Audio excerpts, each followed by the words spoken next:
Good afternoon. Hello. Mr. President, I'm Ted Anthony from the Associated Press. It's Very nice to meet you. Thank you so much for sitting down with us. The purpose really that I have brought to this visit here in New York, in the peripheries of the UN General Assembly, has been to try to reintroduce the Philippines to our American friends, both in the private sector and in the public sector. We do not want to return to whatever it is we were doing pre-pandemic. We want to be able to be involved and be part, vital part of the new global economy.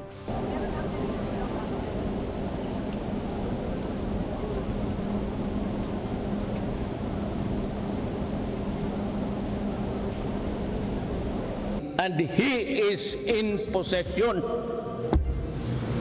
Yan ang problema.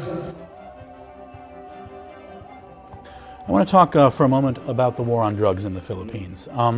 The methods used in it during Mr. Duterte's administration were controversial, to say the least, internally and externally. And I'm interested in, can you give a sense of what your approach to that is and how, if it differs from Mr. Duterte's? Well, it does, in the sense that we have tried to learn from the lessons that we saw in the experience of President Duterte in his war on drugs.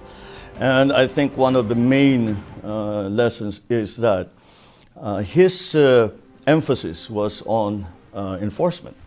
And in our analysis, enforcement only gets you so far. Do you think that President Duterte went too far in the way he approached it? Well, that was his emphasis.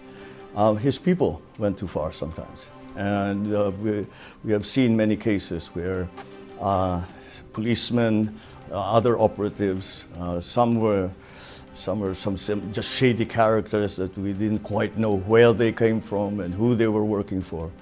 But now we've gone after them, and there are many instances where we can show that those who have been found guilty, those who have been convicted, have been detained, are now in jail. You've stated, this is kind of related, you've stated pretty emphatically that the Philippines should not return to the International Criminal Court. We have a judiciary, it's not perfect. We have enforcement, the courts are functioning, and I do not understand why we need an outside adjudicator to tell us how to investigate, who to investigate, how to go about it. We have our own system and it's functioning. So that immediately brings me to questions of jurisdiction and sovereignty.